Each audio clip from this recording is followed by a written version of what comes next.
الحمد لله رب العالمين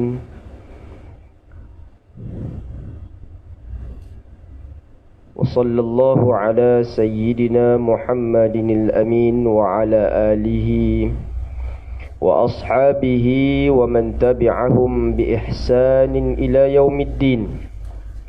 سبحانك لا علم لنا إلا ما علمتنا إنك أنت العليم الحكيم ولا حول ولا قوة إلا بالله العلي العظيم. أما بعد.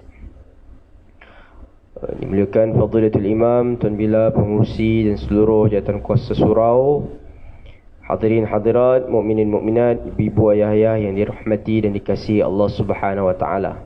Oh, ibu-ibu tak ada, ayah-ayah. Kau ada bagian perempuan? Tak ada. Tak ada. Kau tak nampak.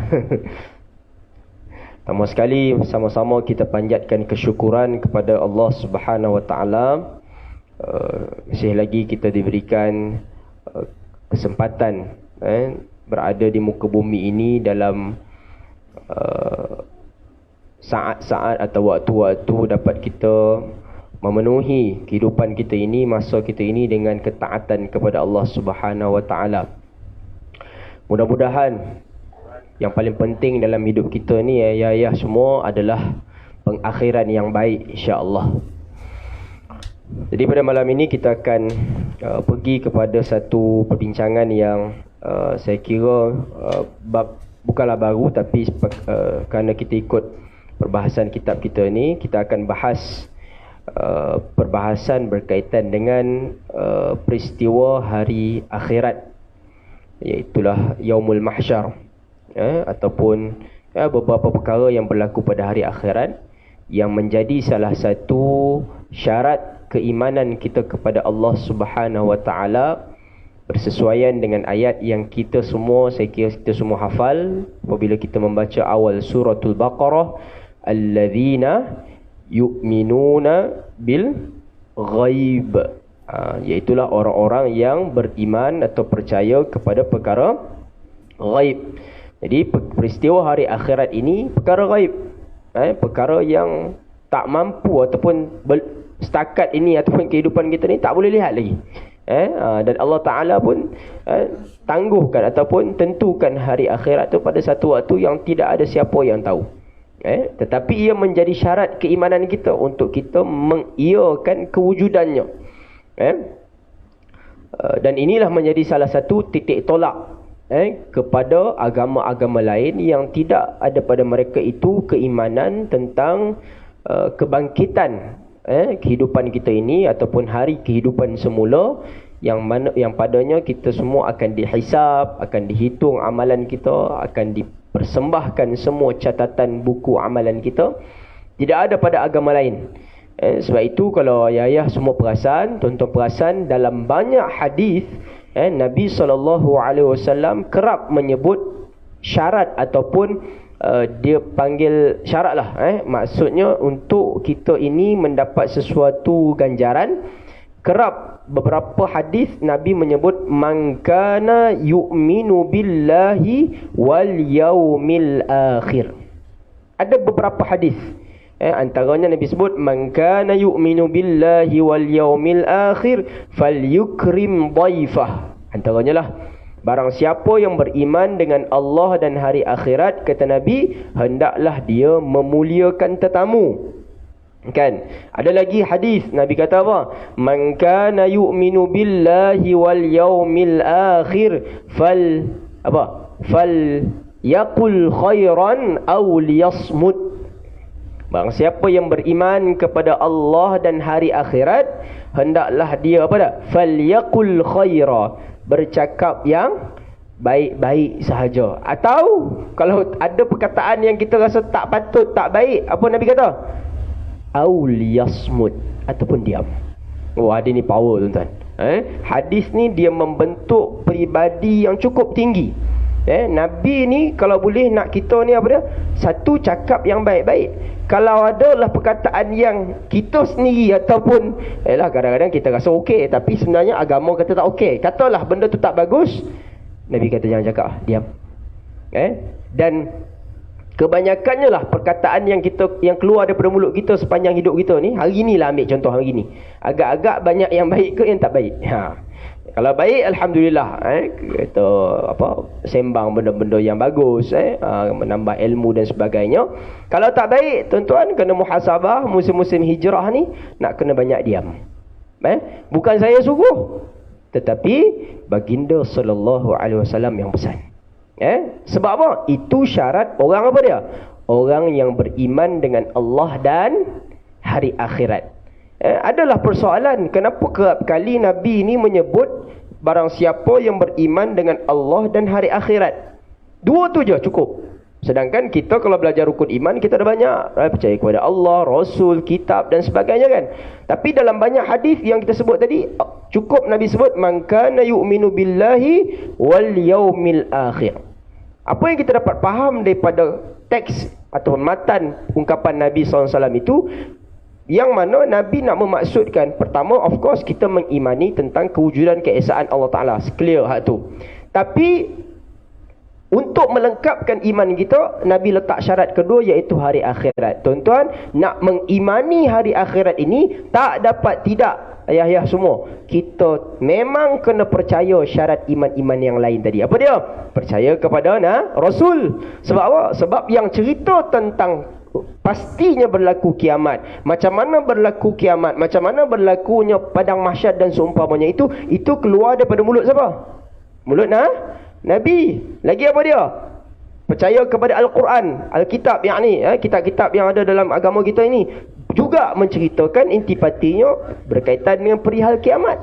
Jadi kalau kita nak sampai kepada percaya kepada kiamat hari akhirat tu, tak dapat tidak kita kena percaya kepada apa? Yang tadi tu, qada dan qadar Allah, yakni kekuasaan Allah, penentuan Allah. Lagi apa dia? Tentang iman kita kepada perkara ghaib dan seumpamanya, ataupun yang kita sebut sebagai percaya kepada kitab, Rasul, malaikat. Jadi semua syarat-syarat yang tadi tu dipenuhi apabila kita percaya kepada kiamat, hari akhirat. Sebab itu kemuncak keimanan kita. Jadi banyak riwayat-riwayat atau matan-matan hadis Nabi itu kerap Nabi menyebut man kana yu'minu billahi wal yaumil akhir. Bagi yang ada kitab, kita bersama pada muka surat 45. Baik. Hari akhirat, apakah manusia itu selesai begitu sahaja dengan menemui kematian, mati dan kemudian dikubur, lalu hancur menjadi tanah dan habis perjalanan riwayat hidupnya?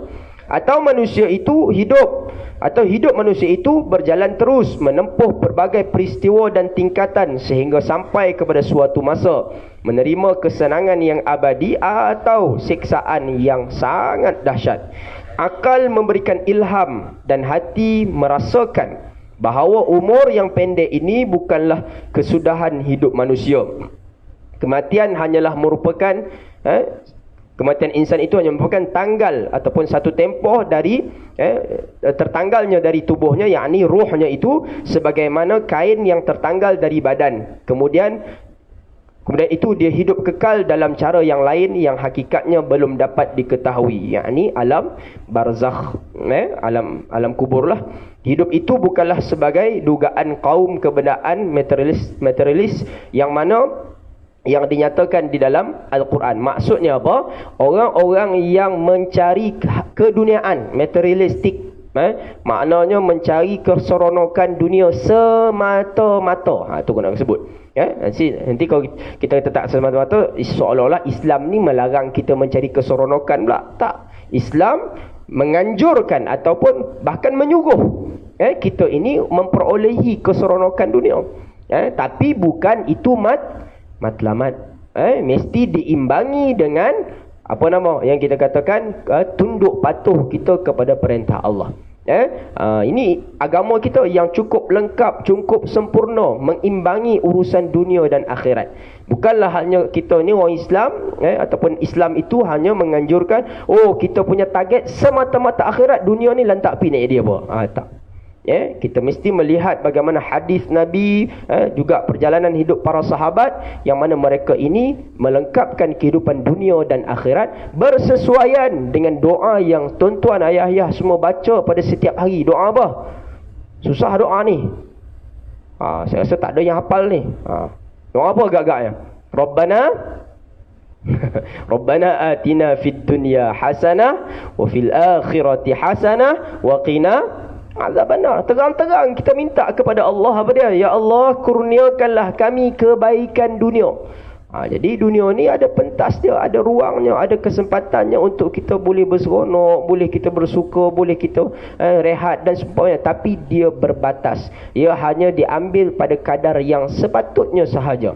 Adapun melampaui batas, ini terjadi kepada golongan yang disebut sebagai materialistik. Sebab itu ada hadis yang menyebut ad-dunya sijnul mu'min wa jannatul kafir. Dunia itu ibarat penjara orang beriman. Dan apa dia? Syurga bagi orang kafir. Kita boleh nak seronok tapi dia terbatas. Kan? Jadi macam tak seronok, macam puaslah.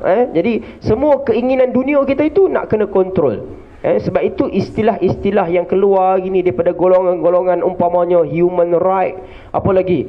Freedom of life lah, macam-macam. Ini semua istilah-istilah yang cuba mengelirukan kefahaman umat Islam. Kerana hakikatnya tidak ada yang disebut sebagai freedom secara mutlak. Tak ada. Tak ada kebebasan yang disifatkan atau yang diingini dalam kehidupan ini yang bersifat mutlak.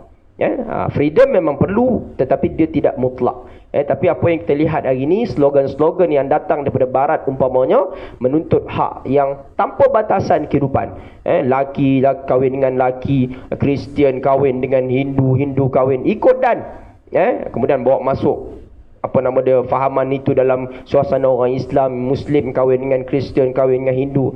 Ini berlaku di sebahagian negara Islam, yang tidak ada lagi satu batasan. Yang sepatutnya perkara itu tak mungkin berlaku dalam kehidupan seorang Muslim. In hiya illa hayatuna dunya namutu wa nahya wa ma nahnu bimab'utsin. Antara perkataan orang kafir apabila mereka menyatakan hidup ini hanyalah hidup di dunia semata-mata. Kita mati dan kita hidup dan kita tidak akan dibangkitkan lagi. Nampak? Allah Ta'ala merakamkan perkataan orang-orang kafir yang mana mereka tidak mengimani ataupun tidak meletakkan satu kefahaman akan adanya kewujudan atau kehidupan selepas ini. Sebab itu dalam sebuah majalah lama dah dulu tulisan ni, apabila orang kafir, tuan-tuan, orang di barat buntu apabila melihat beberapa perkara yang dilakukan oleh umat Islam, yang mana mereka memberi kesan yang positif. Yang mana pertama mereka melihat bagaimana umat Islam ini walaupun tertindas, walaupun dianiaya, walaupun dizalimi, tapi dengan kekuatan umat Islam antaranya kumpul dana. Umat Islam dia ada kekuatan itu, kan? Walaupun taklah banyak atau taklah cukup mana, tapi tuan-tuan tengok sekali kalau contohnya Palestin kena serang, apa nama dia, Syria, tuan-tuan tahu kutipan yang diperolehi oleh NGO ni. Saya adalah kawan-kawan yang rapat dengan NGO. Sekali dia orang bawa duit, tuan-tuan, kadang-kadang lebih daripada 3 juta ringgit. Cecah jutaan dolar pun ada. Kerana ni hanya dengan dana yang dikumpul daripada orang Malaysia, orang Islam lah. So luar biasa, hebat kita. Kemudian barat dia kaji, dia kata memang baguslah kalau kita kempen buat donation ni, kita akan dapat bantu golongan-golongan yang teraniaya. Jadi mereka buat mereka kempen di barat dan memang berhasil, tuan-tuan. Barat dapat apa nama dia, dipanggil tabiat atau budaya tu, dan mereka pun semangat untuk kumpulkan dana, sebab dia orang pun tak boleh harap sangat kerajaan dia orang, tak boleh harap sangat bantuan-bantuan. Akhirnya mereka pun rupanya dengan banyak menderma ni, memang banyak memberi faedah, bantu orang. Kemudian dia tengok lagi satu tabiat orang Islam. Dia baca sirah Nabi Muhammad, satu benda yang dia tak dapat apa nama dia, rungkaikan apa dia, apabila dia tengok Muhammad ni dia punya kawan-kawan suka pergi perang dan mati di medan perang. Yang ni dia tak boleh jawab, tuan. Dia tak boleh jawab. Kenapa? Kerana mereka tidak ada yang dipanggil apa dia? Keimanan tentang hari akhirat. Ini beza kita dengan mereka. Kalau tadi derma, kita memanglah dunia kita dapat pahala dah. Tapi dari segi material itu nampak disalurkan kembali. Maknanya dia orang nampak, oh yang banyak derma, kita boleh salurkan kewangan. Oh, dia orang nampak, jadi dia orang kempen buat. Tapi bila dia tengok orang Islam ni, dalam sejarah Islam, ada peperangan-peperangan yang slogan orang Islam itu, sukakan kematian. Yang ni dia tak boleh jawab. Sebab itu orang kafir sangat-sangat takut kepada kematian. Dia tidak ada semangat jihad, dia tidak ada semangat untuk berjuang untuk agama, untuk bangsa. Walaupun yalah dia ada tentera dan sebagainya, tapi dia bukan seperti orang Islam. Kalau kita baca para sahabat radhiyallahu anhum ajma'in dahulu siap minta dekat Nabi untuk pergi ke medan perang. Sehingga Nabi kata apa? Adakah kamu mempunyai kedua ibu bapa? Nabi suruh balik kan. Khidmat pada mak ayah lebih afdal kan. Cuma hadis tu ada perbincangan panjang lah. Tengok kondisi peperangan. Ada peperangan yang memang wajib satu negara kena turun kan, kalau musuh semua datang. Tapi tak apa. Yang penting nak melihat bagaimana umat Islam ni dia ada falsafah yang jelas tentang hari akhirat. Yang ini kehilangan pada sebahagian kita, tuan-tuan. Walaupun kita mengimani kewujudan tentang hari kebangkitan, tapi kerana tipisnya keyakinan kita tu, jadi akhirnya sistem ataupun perjalanan hidup kita tu tak berapa strong, tak berapa kukuh pegangan kita kepada janji-janji Allah Ta'ala. Kabur kita. Termasuk saya bercakap ni lah. Sama-sama kita nasihati kita. Kerana apa? Kerana perkara ni perkara ghaib. Dia tak nampak. Dia melainkan kalau tuan-tuan ada rezeki Allah bagi mimpi, terbayang hari pada mahsyar. Kalau ada orang dapat rezeki macam tu, luar biasa tu. Kan? Baik. Bagaimana gelanggang kehidupan ini akan selesai begitu sahaja. Sedangkan di dunia ini ada yang merampas, ada yang mencuri, ada yang membunuh, ada yang dan bersewenang-wenang dengan kekuatan dan kekuasaan yang ada di tangannya, sedang banyak di antara mereka yang belum menerima hukuman. Nampak tuan-tuan? Tu dunia. Tak boleh nak finalkan ataupun nak tuntaskan semua isu kat dunia ni. Ada yang zalim, terus zalim. Ada yang zalim, diangkat pula. Yang dianiaya, terus dianiaya. Yang dianiaya tu pula dihina. Banyak. Kan? Ketika saya duduk di Mesir dulu, siapa nama dia, Dr. Mursi, sampai meninggal dalam penjara. Punya jahat kerajaan ICC, sampai mati dalam penjara. Tapi ialah kita tengok di sudut kezaliman, penindasan. Tapi di satu sudut apa dia? Apabila kita membaca cerita-cerita begini, subhanallah, maha suci Allah menyediakan bagi orang yang dizalimi itu apa dia? Ruang syurga yang sangat-sangat indah. Sebab itu kalau kita fikir, kalau tak adalah akhirat, kalau lah kan, wajib lah, pastilah ada. Cuma nak sebutnya, kerana itu hidup kita ni serba-serbi, banyak yang tak terlangsai, tuan-tuan. Banyak yang tak terlangsai. Sebab itu saya nasihatkan diri saya dan kita semua, ayah-ayah yang dirahmati Allah semua. Kita kalau kehidupan dunia ni, semua benda kita nak betul-betul hak kita terlunas, itu bukan dunia namanya. Kita ambil contoh mudah lah tuan, dalam kehidupan kita seharian. Kita pergi kedai, kita berurusan dengan mana-mana kedai lah, ataupun kita berurusan dengan apa sahaja urusan, yang kadang-kadang hak kita orang ambil lebih, hak sepatutnya kita dapat yang tu, kita dapat hal lain, kena kelentong dan seumpamanya lah. Kalau kita fikir duduk sekejap, memanglah hak kita, kita tak puas hati dan seumpamanya. Tapi bila kita fikir balik, itulah dunia. Walaupun kita disediakan lunas-lunas undang-undang dan seumpamanya, tak ada masalah lah. Kita bolehlah ikut sistem perundangan tu, report polis ke apa, tak ada masalah. Tapi nak sebutnya itulah dunia. Yang dia tidak boleh seadil-adilnya dunia ni. Walaupun, kata Ustaz, habis kalau buat sistem undang-undang Islam, hatta sistem undang-undang Islam pun, waktu nak jatuhkan hukuman tu, belum tentu orang yang bersalah pasti bersalah 100%. Sebab itu ketika satu kisah berlaku ketika zaman Nabi, apabila dua orang lelaki datang bertemu dengan Rasulullah SAW, mengadu ataupun minta Nabi SAW untuk mengadili kes mereka. Apa kata Nabi SAW? Nabi kata, sesungguhnya aku hanyalah menilai atau akan menghukum secara zahir semata-mata.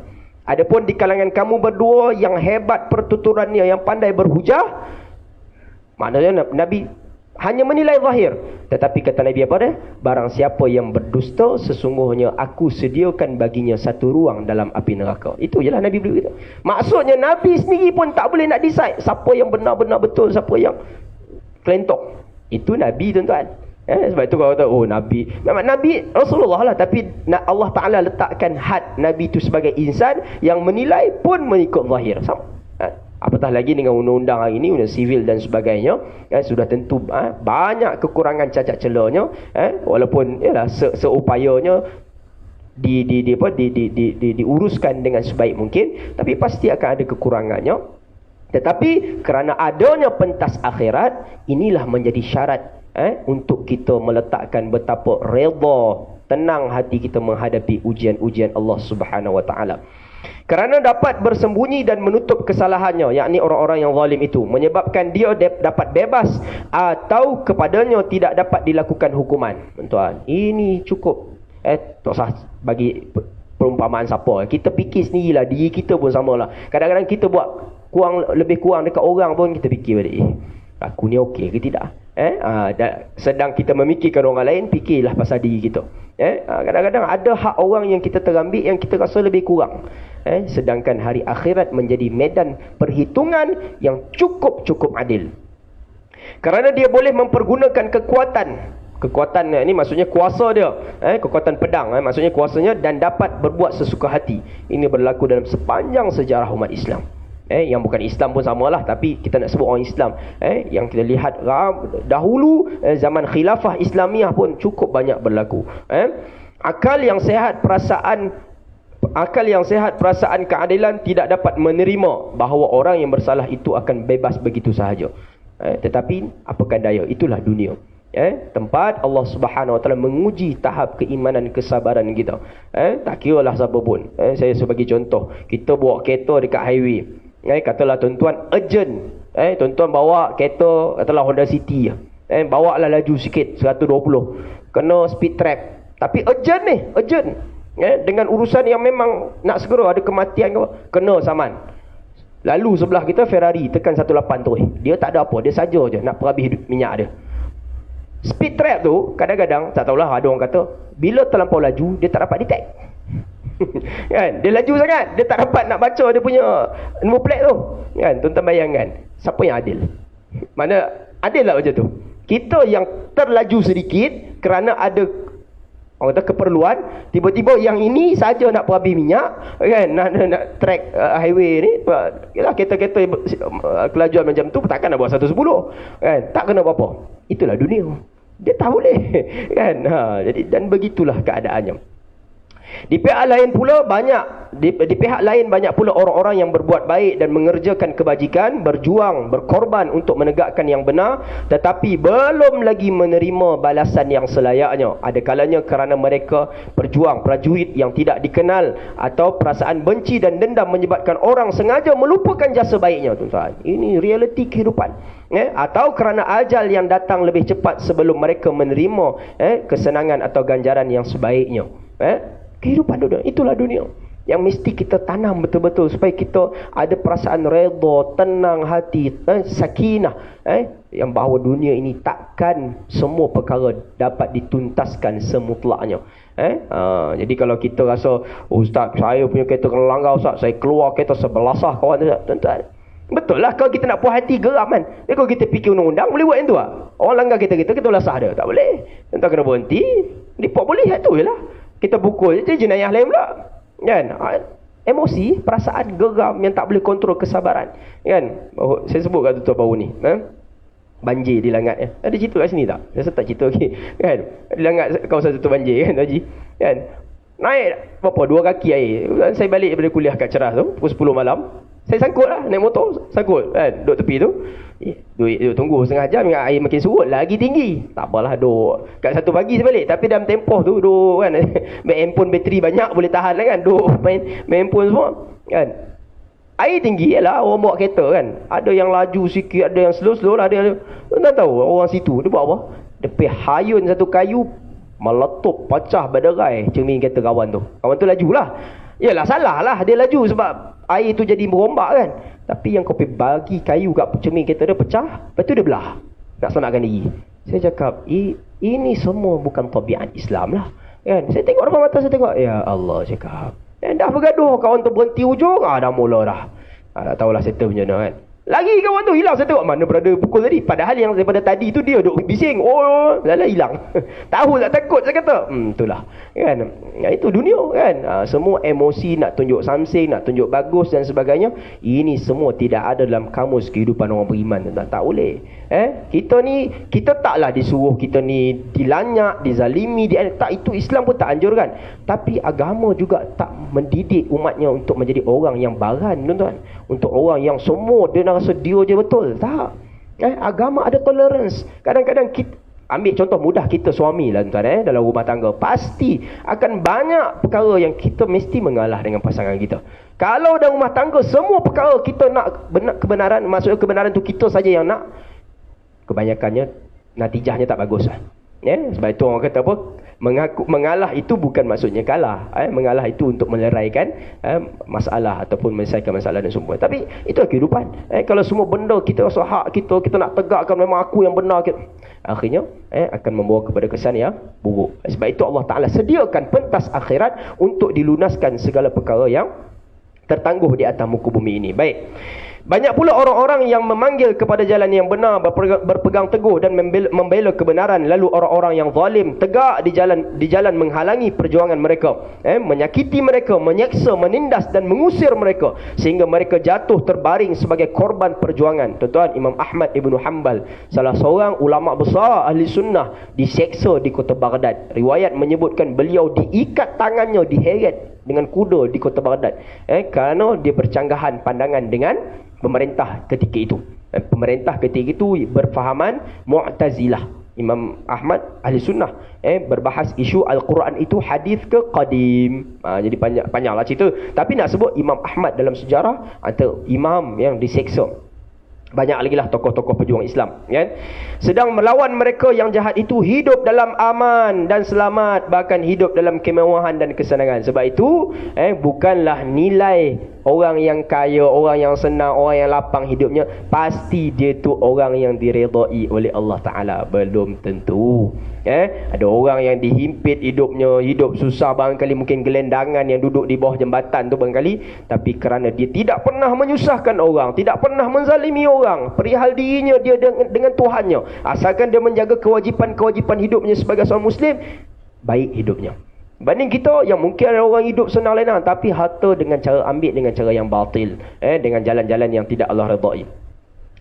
Kemudian akal yang sehat mempercayai adanya keadilan ilahi, bahkan menuntut mesti ada sesuatu tempat atau masa di mana orang-orang yang berbuat demikian pasti menerima balasan yang baik, dan orang-orang yang bersalah pasti menerima hukuman yang buruk kerana kesalahannya. Inilah minda kita. Sebab tu saya sebut tadi, semua urusan dunia kita mesti diuruskan dengan bijaksana, dengan kesabaran, dengan toleransi, berlapang dada.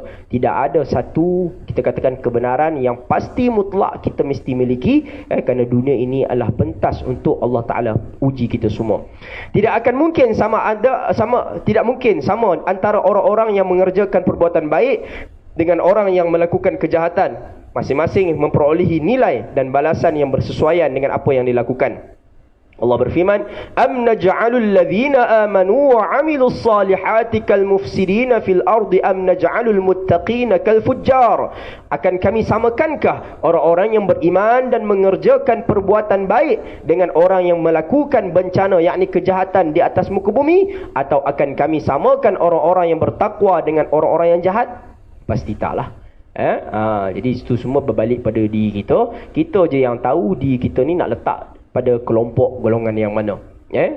Jangan kita pula buat kerja Tuhan, oh dia ni sekian-sekian. Memanglah kita boleh menilai, tapi nilaian kita itu mesti berbatas. Kerana akhirat tempat ataupun lapangan yang lebih jelas, lebih tuntas untuk Allah Ta'ala adili. Am hasibal ladzina jtarahu as-sayyiati an naj'alahum kal ladzina amanu wa 'amilus salihati sawa'an mahyahum wa mamatuhum sa'a ma yahkumun wa khalaqallahu as-samawati wal arda bil haqq wa litujza kullu nafsin bima kasabat wa hum la yuzlamun. Adakah orang-orang yang mengerjakan kesalahan itu menganggap bahawa mereka akan kami samakan dengan orang-orang yang beriman dan mengerjakan perbuatan yang baik, iaitu sama dalam kehidupan dan kematian mereka? Amat buruk keputusan mereka. dan Allah menciptakan langit dan bumi, dan bahawa setiap diri akan menerima balasan menurut usahanya, dan mereka tiada akan diperlakukan secara tidak adil. Sebab itu kita pun bila tengok orang meninggal, tuan-tuan, jangan sedap-sedap mulut kita menilai. Kadang-kadang kita kalau orang yang mati husnul khatimah, tengok muka senyum sikit apa, okey lah, kita nak sebar ke, nak cerita, mudah-mudahan menjadi tafa'ul. Tafa'ul ni maksudnya apa? Macam satu kecenderungan optimis kita, dia dapat natijah ataupun keputusan yang baik. Tapi kalaulah kita tengok ada orang yang contoh meninggal aksiden, kadang-kadang sampai badan pecah ke apa, jangan kita fikir dia ni teruk ni. Tak, belum tentu. Ini rahsia Tuhan, kita tak tahu. Masuk je bab ghaibiyat, kita hold. Jangan kita pergi masukkan diri kita untuk menilai benda-benda yang ghaib. Takut pengakhiran kita sendiri pun tak tahu macam mana, kan? Kalaulah kita tahu pengakhiran kita macam mana, okey lah. Yang kita sendiri pun tak tahu kita macam mana. Sebabkan itu, berhati-hati kita dalam menilai manusia dan keadaan-keadaan sekeliling kita. Baik, membangkit, kita azam ke apa? Sikit insyaAllah. Membangkitkan manusia yang telah mati menjadi hidup kembali bukanlah merupakan hal yang sulit bagi Allah Subhanahu Wa Taala, kerana dia berkuasa menciptakannya pertama kali.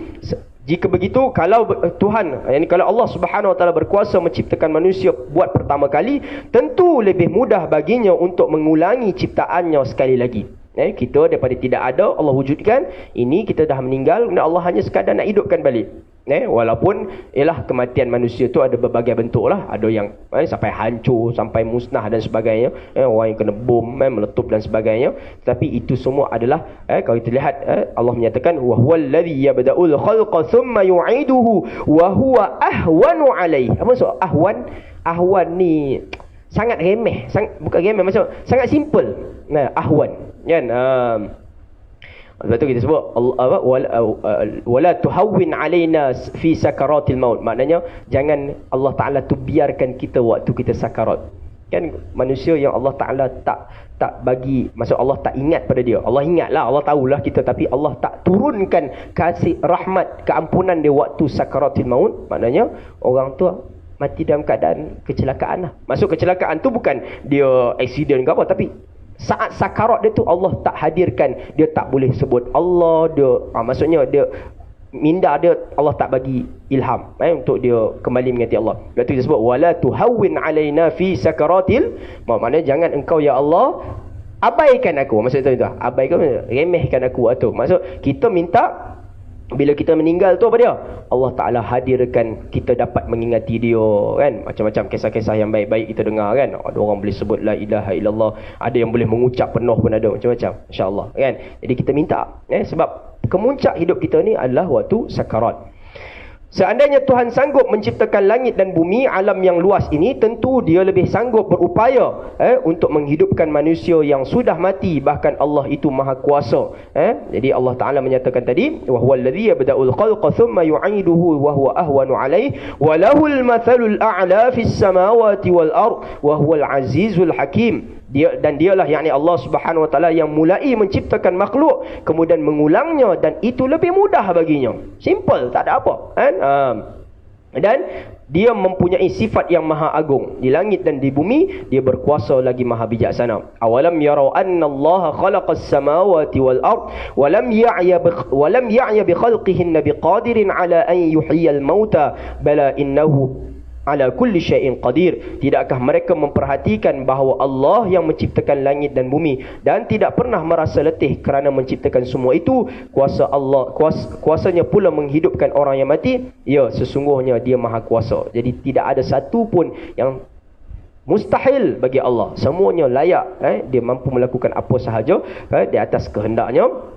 Maka kita di atas sedikit perkongsian ini, untuk kita sama-sama memastikan kehidupan kita sentiasa memikirkan pengakhiran hidup kita dan juga hari pembalasan. Ini salah satu kata kunci ataupun kita katakan satu turning point lah yang boleh menyebabkan hidup kita ni sentiasa kita beringat. Walaupun kita tidak maksum, kita tidak orang kata apa, komplit hidup kita ni takkan buat salah, mustahil, kerana kita anak Adam.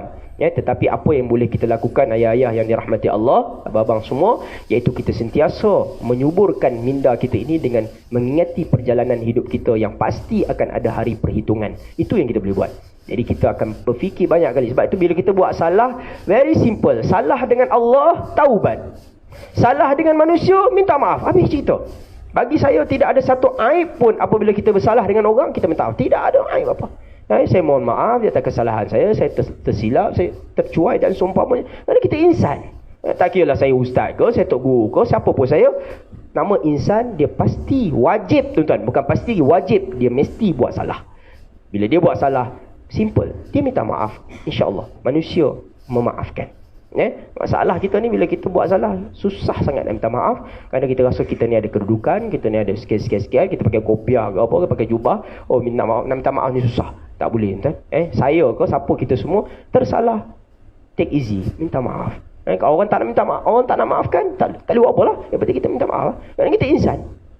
Dan dengan Allah, banyakkan bertaubat. Kerana itulah tuntutan kehidupan kita, perbanyakkan taubat.